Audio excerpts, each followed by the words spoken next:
All right, so, you're cruising through your 20s, and maybe things aren't exactly falling into place like you thought they would. Yeah, you kind of look around and everyone else seems to have this whole life thing figured out. You've got their career paths, relationships, the whole nine yards, right? And you're sitting there like, wait, am I doing this all wrong? What am I supposed to be doing with my life? It's like that classic quarter life crisis hitting you right between the eyes. Exactly. And it's especially tough because you're bombarded with these societal expectations, these timelines for success that, frankly, are pretty unrealistic for a lot of folks. You start to feel this pressure, this sense of urgency, like you're falling behind everyone else. Totally. And it can be super overwhelming and make you feel incredibly lost. Now, let's just acknowledge the elephant in the room. I spent a good chunk of my 20s feeling exactly like that. Oh, I can relate to that.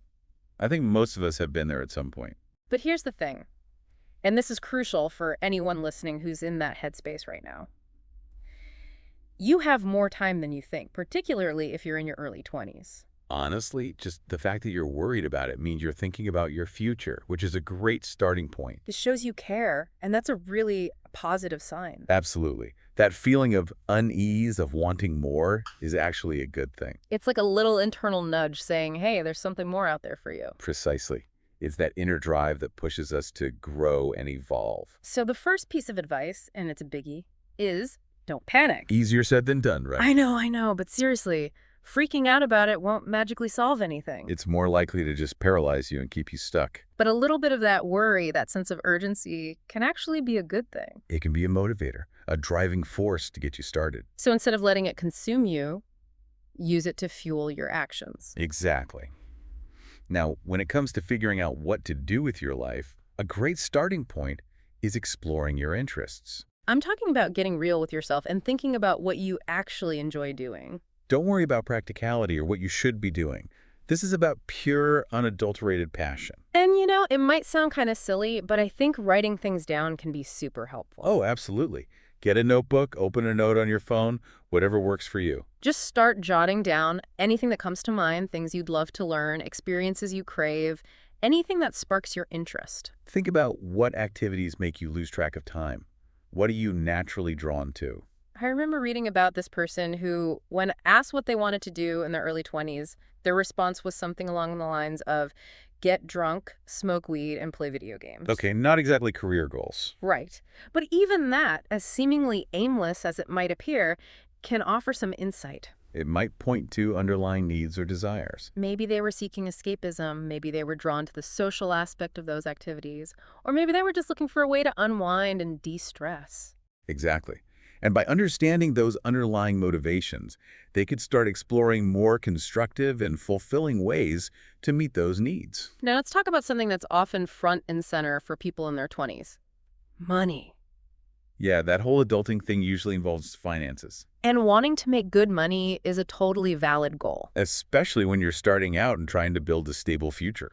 But here's the catch. You can't just wish for a fat paycheck. You need a plan. Exactly. You need to think about how you're actually going to generate income. What skills can you develop that people are willing to pay for? Think about it. What problems can you solve? What needs in the world can you meet? I love this story about a guy who didn't go to college but decided he wanted to make serious money. Okay, what did he do? He became a truck driver, he got his CDL, worked his tail off, and eventually bought his own rig. By his mid-20s, he was making over $100,000 a year. Wow, that's impressive. And it illustrates such an important point. Identify a clear financial goal, find a practical way to achieve it, and be willing to put in the work. That's a recipe for success no matter what field you're in. And this brings us to another crucial concept, taking ownership of your situation. No more blaming others or making excuses. Honestly, for a long time, I was my own worst enemy. I had all these limiting beliefs, these negative voices in my head telling me I wasn't good enough. Oh, I know that feeling. It's like we have these internal saboteurs that hold us back from reaching our full potential. But here's the truth, especially in a country like America, opportunities are out there. We have the freedom and resources to create the lives we want. The biggest obstacles are often the ones we create for ourselves. Our fears, our doubts, our excuses. So it's about recognizing those self-imposed limitations and challenging them. You have more power than you realize. Absolutely. So what can you do to start taking ownership of your situation? Set goals, even if you don't have a grand master plan yet. Even small, achievable goals can make a huge difference. It gives you something to aim for, a sense of direction, and it helps you build momentum. And as you achieve those smaller goals, your confidence grows, and you start to believe in your ability to accomplish even bigger things. Now, this is where risk-taking comes in. And in your 20s, you're in a prime position to embrace risk. You have less to lose, more flexibility, and more time to recover if things don't go as planned. Think about it. You're probably not tied down by a mortgage or a family yet. Your living expenses are likely lower. It's the perfect time to experiment, try new things, and see what sticks. Now, I'll be honest, I have some regrets about not taking more risks when I was younger. I was so afraid of failure, of things not working out, that I ended up playing it safe. And what happened? I missed out on some potentially amazing opportunities. Oh, I can totally relate to that.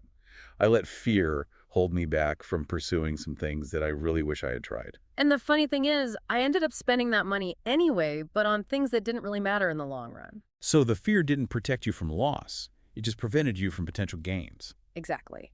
It's a reminder that inaction can be just as costly as making a mistake. It's that whole idea of failing forward versus failing backward. Explain that one. Failing forward means you're taking action, trying things, and even if you stumble, you learn from those experiences and come out ahead. You're constantly evolving, growing, and gaining valuable knowledge. Failing backward is when you're stagnant, not really trying anything new, or even making choices that actively sabotage your progress. It's like you're moving further away from your goals instead of closer. Exactly. So the key is to embrace those failing forward moments. Because failure is an incredible teacher. There's a saying in jiu-jitsu, you either win or you learn.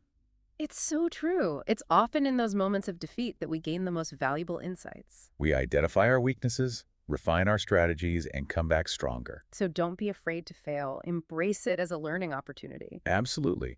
And remember, this journey of figuring things out is rarely a straight line. There will be bumps along the way. You're going to face challenges. That's where persistence, patience, grit, and determination come in. These are the qualities that will see you through. They'll help you stay focused and keep pushing forward even when it gets tough. I remember when I was first learning to code, there were times when I was so frustrated I wanted to give up. Oh, I can relate to that. Learning new things can be so challenging, especially when you hit those roadblocks. But I made a decision to keep going, to keep practicing, and eventually things started to click. It's that relentless effort that makes all the difference. It's about not giving up on yourself.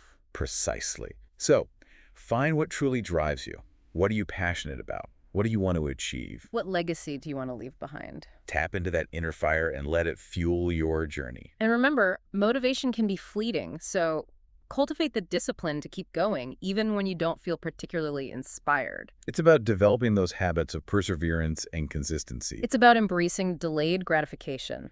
It's about being willing to put in the work, even when you don't see immediate results.